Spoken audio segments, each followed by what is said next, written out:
the assignment, and I'll actually cover it, because you're looking at data centers, but the topic is about strategy and leadership. But I'll go through all of that and make sure that it's clear.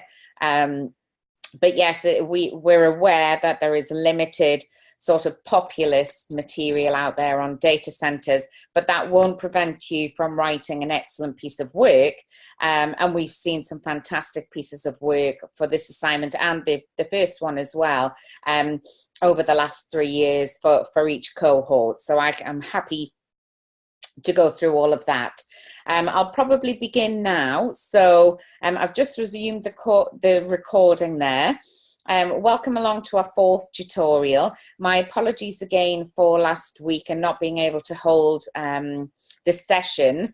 I unfortunately walked into a tree, well, a tree branch. I'm not sure how I did that. And I ended up with abrasions on my left eye. So it's still repairing. It's not 100%. But that's why I couldn't talk last week. So I do apologize about that. But I'm back now anyway, fingers crossed. Okay, so let's have a look at this. Your assignment 2 is a critical consultancy report where you need to write 4,400 words, drawing on your understanding and experience of data center challenges. This is both internal and external. And you need to identify 3 strategic issues that impact upon a data center leadership role. So your focus here is on strategic leadership and the concept of strategy that we looked at in the topic 3 on strategy within weeks 3 and 4. So that's your key area that you're going to be focusing on. The deadline date for this assignment is the 14th of December before 2 p.m. So if we look at an introduction and we break down the actual report that you're writing, within the introduction, provide background to describe the business, describe the context, and explain what the report will look at. So in here, you need to tell the reader which 3 strategic issues you are addressing. So for example, are you addressing issues of skilled labor in the DC industry? And this could be an external challenge. You might want to be looking at designing, controlling and reporting energy usage. And this is more of an internal challenge. And you're looking at major points for change then around strategy.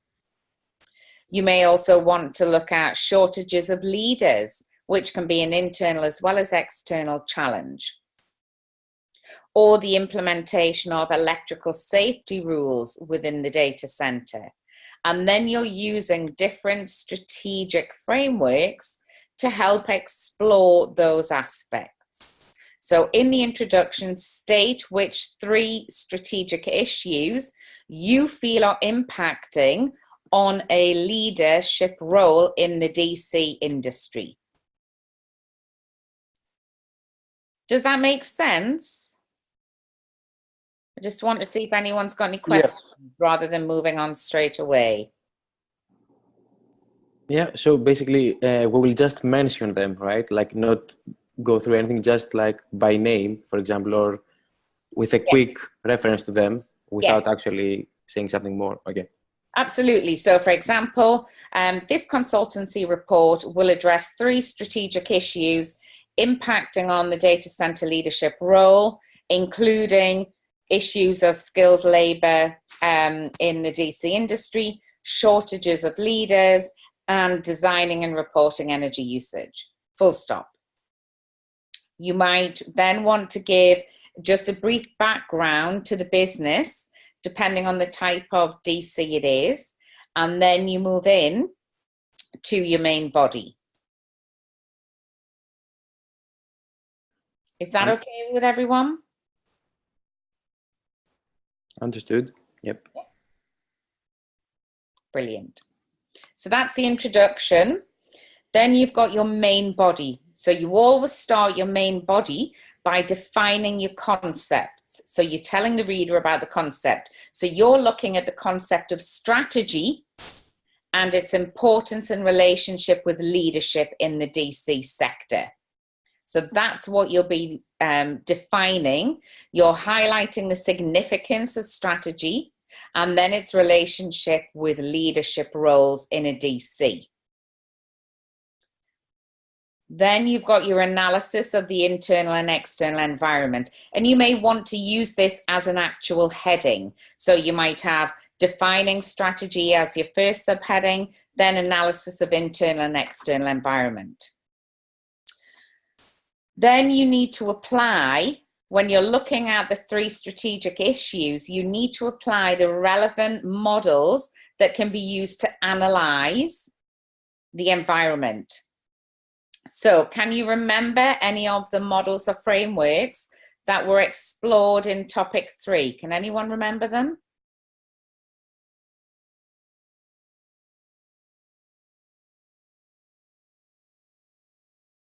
No? What's one of the key strategic techniques that can be used for analyzing an external environment?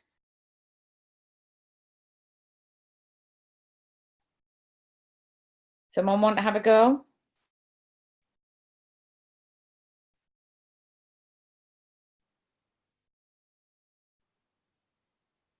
No takers on it? So a PESTEL analysis. Can I check everyone's familiar with PESTEL analysis?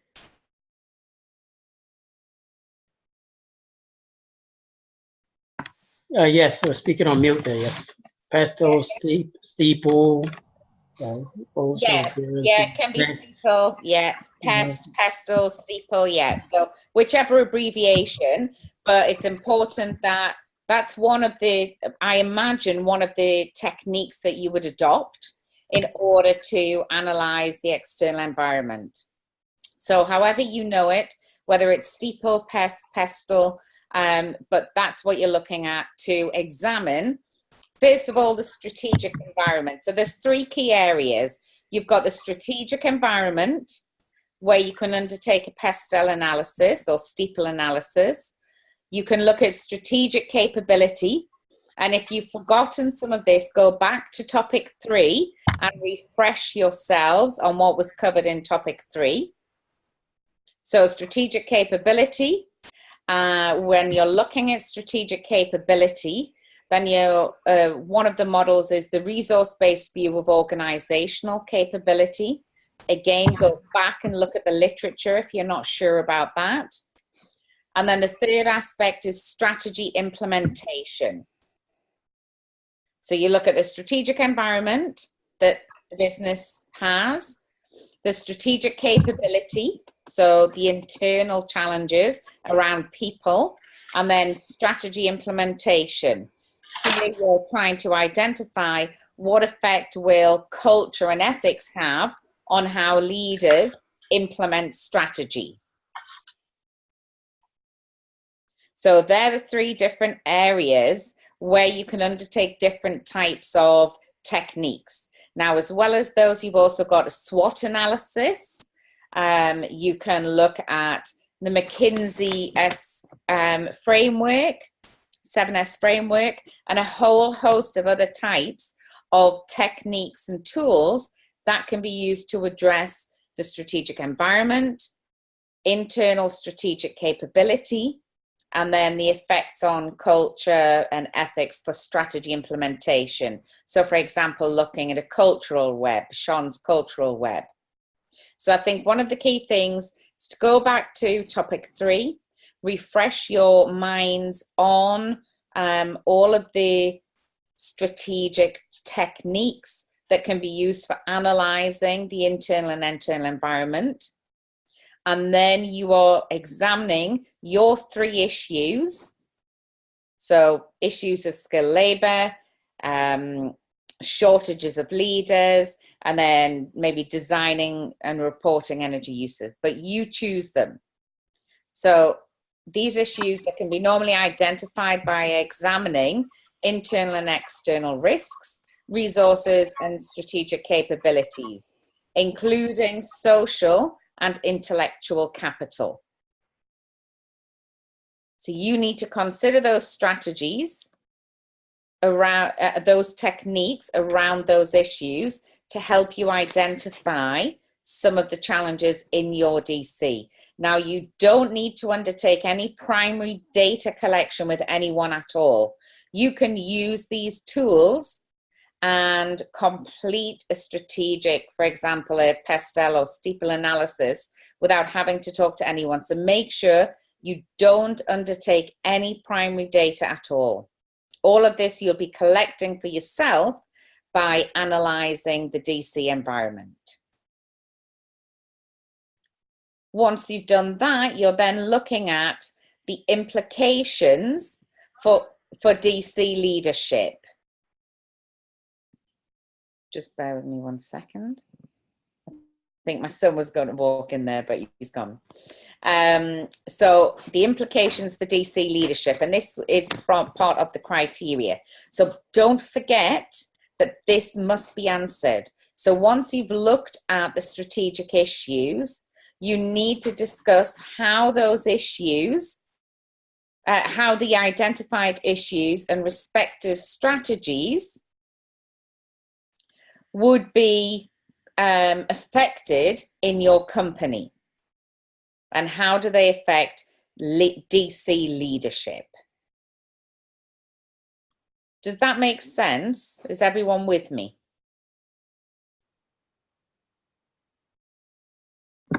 Yes, it does. Yeah.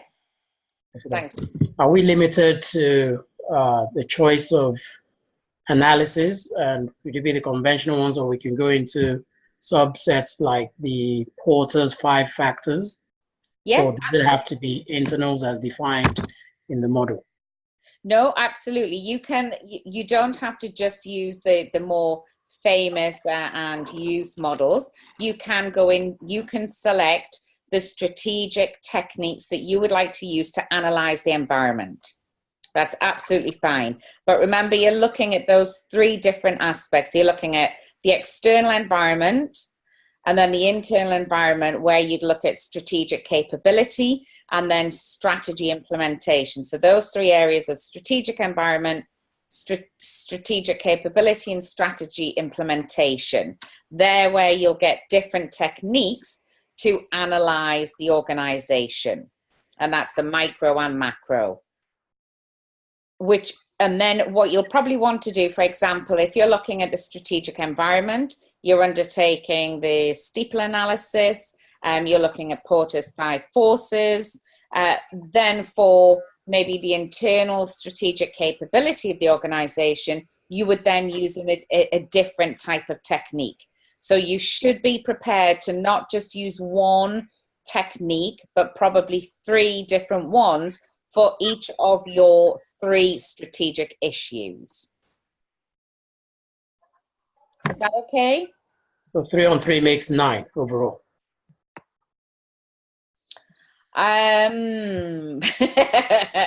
So you're choosing 3 strategic issues, and you're using different strategy techniques to analyze those issues and some of the challenges that are presented.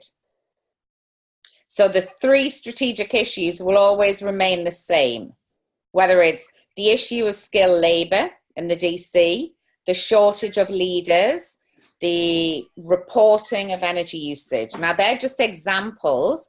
You choose the strategic issues or challenges. Then you use different techniques to analyze those issues.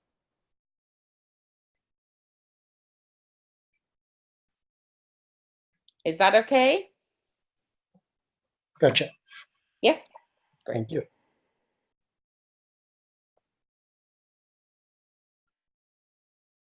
Anybody got any other questions before I move away from the main body into the next section of the report?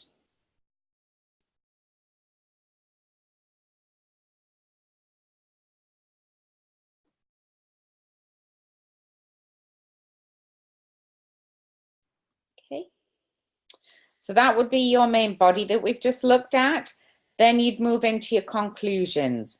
And as you know from assignment 1, in your conclusions, you're drawing together the key findings.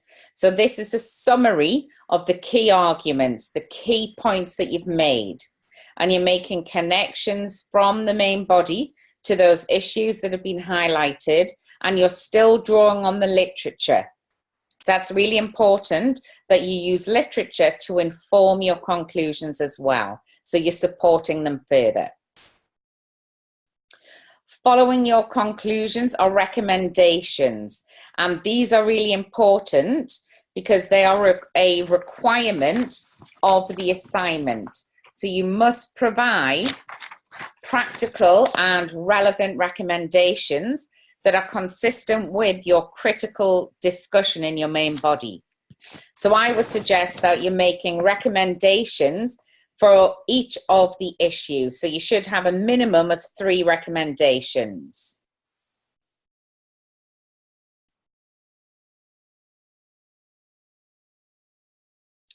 I can see Ilias is just letting us know Tom sends his apologies. He can't make it to the session as he's at work. So that's great to hear from Tom. Any questions on the recommendations? Yeah, basically, is it going to be 1 recommendation per challenge? Like, or recommendations, that's what I mean. At least 1. So for example, if you're looking at the shortage of leaders in the DC, you may actually have 2 or 3 suggestions on how that can be improved. So you're not limited to only 1 per issue, but I would suggest that you make a recommendation for at least every issue. If you feel there are 2 or 3 suggestions that could be made on one of your issues, that's absolutely fine. Okay. Yeah, I think the other important thing is when you're making recommendations, given that this is a critical consultancy report, think about what is it that the recommendations would aim to achieve. Consider budget, resources, time span, and I'll send out an implementation plan that you can look at, which allows you to think about those recommendations in more depth so that your business could pick up this plan and go away and actually implement your suggestions. So you're trying to write a full piece as if you would do for work with clear recommendations and further insight into timescales, resources, so who else would need to be involved, what sort of budget do you need to think about, how would you measure the recommendations so you know that you've achieved them, how would you measure, how would you evaluate them, and what would be the objective of them. So it just allows you to think about them in more depth.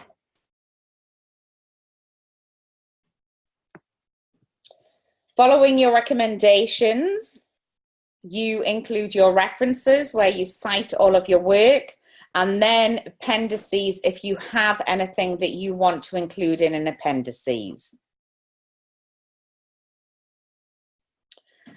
So the criteria, as you can see there, you've got your weighting and your learning outcomes.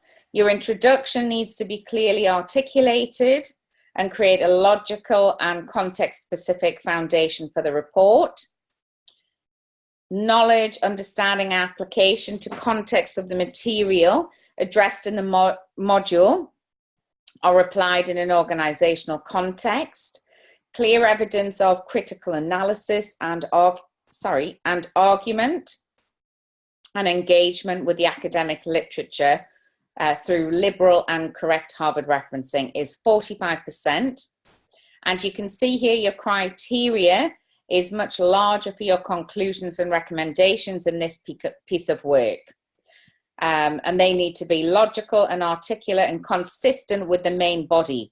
So don't start making recommendations on something that you haven't talked about.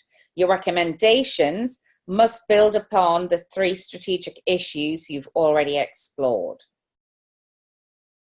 Lisa, the 3 strategic topics which we pick, each topic, once I write it, the recommendation will be in that topic only, or it will be at the end. Your recommendations come after your conclusions. In the main body, all you're doing is talking about those issues, talking about what challenges they present to the data center leadership role. You're not making recommendations in the main body. You're just talking about the challenges. Okay. But after your conclusions, you'll present recommendations, and that's where you'll make your suggestions. Okay. So it's a good point, Sarwan. And what I would suggest to everyone is don't make recommendations in the main body, because then you'll probably find you're repeating yourself when you come to your recommendations following conclusions. Recommendations must always come at the end after you've concluded the work. So we can pick two, like at the end, I can say conclusions, then highlight another one, recommendations. Yeah. Okay. Absolutely. Just as I've shown you here, the structure. So you would have introduction as a heading, main body, and then three or four different subheadings, then a conclusion as a heading, and then recommendations. So exactly how it's been presented on the slides in terms of that structure is how you should structure your report. Okay. Thank you. You're welcome. So you can, and just to go back to that, you can see there the marking criteria is 40% for your conclusions and recommendations, because they are a key element in this assignment. So your submission date is the 14th of December 2018. This assignment is worth 75% of your overall total grade. So it's a very important assignment. And you must have it uploaded before 2 p.m. So check your time zone differences in order to enable you to at least receive a mark. Sorry, Lisa, can I ask the question, please? Yeah, absolutely. Yeah, well, if you go back one slide, what does learning outcomes stand for? The learning outcomes, these are in the module guide. The learning outcomes inform us when we're marking your work, which outcomes from the whole module, the different elements of the assignment will meet. So if you were to look at the learning outcomes overall of the module, you would know when you're writing your assignment how you are meeting those learning outcomes. Yeah, so I'm struggling to understand that. So for the whole module, not just this assignment, but the whole module, there are specific outcomes that the module aims to achieve. Bear with me, I think I've got it to hand. So, for example, in the module guide, if you had a look in the module guide, it would talk to you about all modules have intended learning outcomes, where you'll be able to, upon completion of the module, a learning outcome is something you will be able to demonstrate. So they're separated into knowledge and understanding, and then intellectual, practical, and transferable skills. So within those two areas, there are different outcomes that you will be able to achieve following completion of the module. So basically the learning outcomes tell you, this is what I'm now able to do as a result of studying this module and passing the assignments. Okay, so they're not some sort of CGPA kind of weight instruction in school kind of thing. It's already predefined what they are. Yes, yeah. So if you look in the module guide, you'll see there's 5 learning outcomes. So for example, one of them is to be able to critically evaluate the role of the leader in contemporary organizations with a particular focus on the data center context. So that's something from assignment 1 and assignment 2 that you will be able to do and will have accomplished upon completion of this module. Understood. Thanks. Is that okay? Yep. Thanks. So that's just the learning outcomes are there so that if anyone wants to know, they can see where different elements of the assignment meet the different learning outcomes that you are working towards overall in the module. Okay. Thank you. You're welcome. So we were at the submission date. Remember to, when you are writing your assignment and you've drafted it, put it through the originality check report options you've got. And you've got lots of those links available so that you can check your work. That's really important. Did you all do that for assignment 1? Yes, I did. Brilliant. And did you find it useful? Were you then able to go back, edit your work again?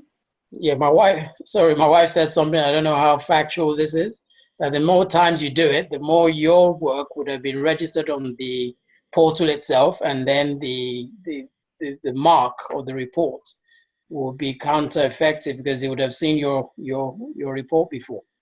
No, it doesn't register. It's not held within the full Turnitin database. Oh, That's okay. the whole point of allowing you the opportunity to go in and you can do that, and it doesn't register those searches in a sense. The only time that happens is when you submit your final piece of work. Oh, okay. That's it. Lisa, only question I had is like, I had so many references. It was checking the references and coming back like it's like so much 16%, 20% just because of references. Yes, and that's absolutely fine. Don't reduce them just because of that.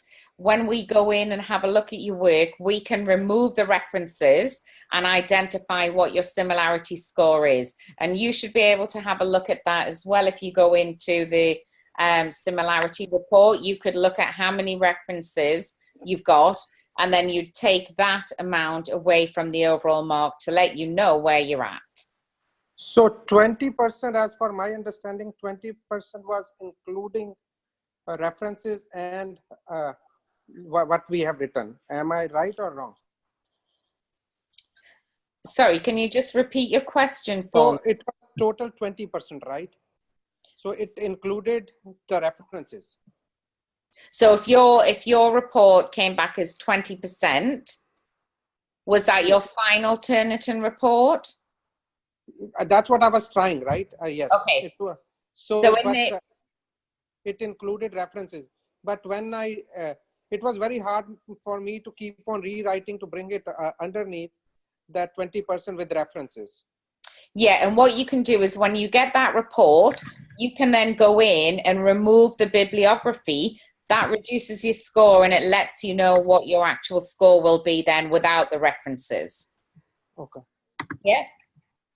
Another way to do that is to remove all of those pages of references, submit your work, and then it'll tell you how much it is as well, because you have lots of opportunities in which to do that. So that's another way you could do it.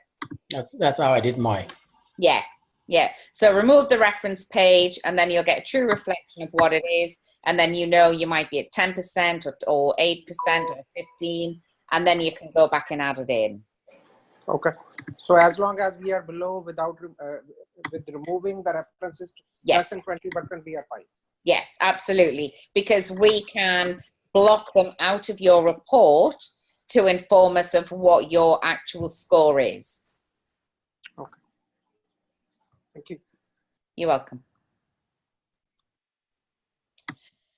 So a couple of key points to recap on. Your assessment deadline, we've gone through the date and time, the 14th of December before 2 p.m. Keep checking your student email. You've got your Turnitin submissions and those opportunities to check your report. Please do use them. They make a big difference. That's what they're there for. One of the key points is to establish a lot of theory within your work. So your literature will be coming from strategy, strategic leadership. It'll also be coming from populist literature on challenges within the data center, but establish a vast amount of theory and literature. If you think you're going to struggle to meet the deadline, let me know, let Deb know, so that we can look at what are the support we can offer you. Keep looking at ebooks. Make sure you're following Harvard referencing and following it correctly, because that will impact on your similarity score. if you're not following and adhering to the Harvard referencing at Anglia. Don't use any other tool. Go to the library and look at the website, the Anglia Ruskin Harvard referencing website. Only that. There are numerous Harvard systems, and if you follow other ones rather than Anglia Ruskin, you may find there's errors in your work.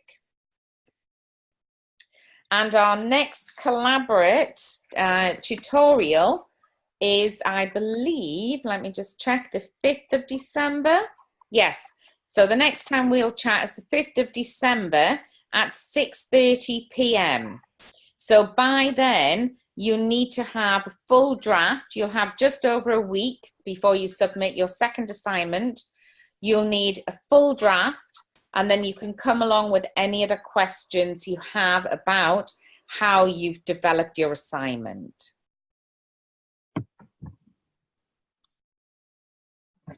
Any questions? Sorry, I have one, and it doesn't even have anything, not a lot to do with our current tutorial.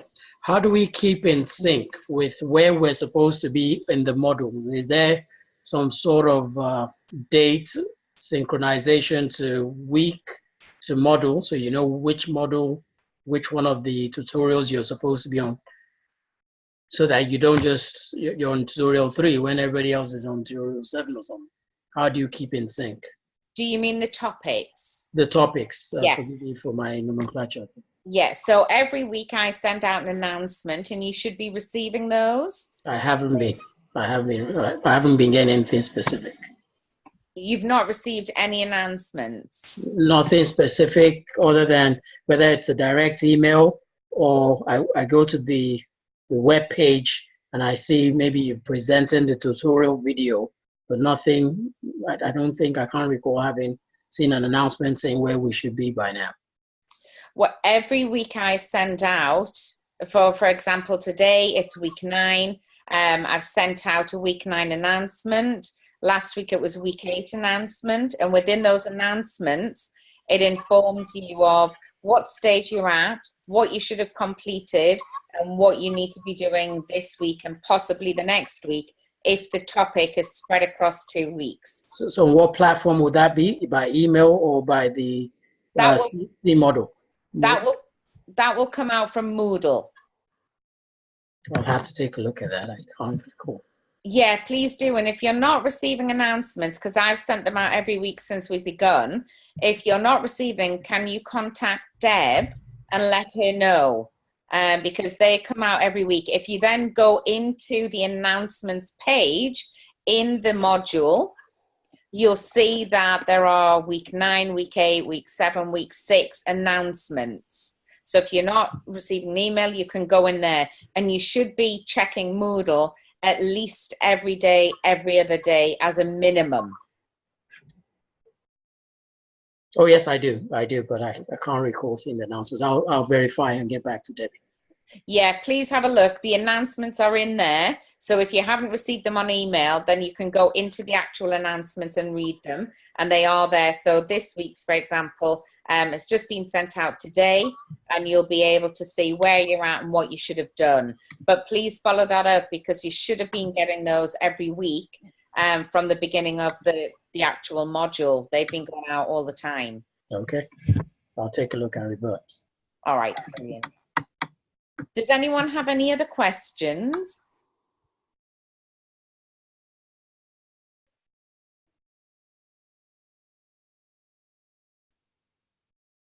Anything anybody else wants to ask before we finish?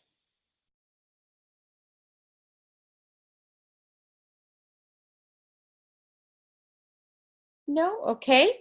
Well, if no one's got any other questions, then first of all, if you do have anything else to ask that either you can't think of now or you didn't want to mention, please drop me an email and I can pick that up and we can talk about it.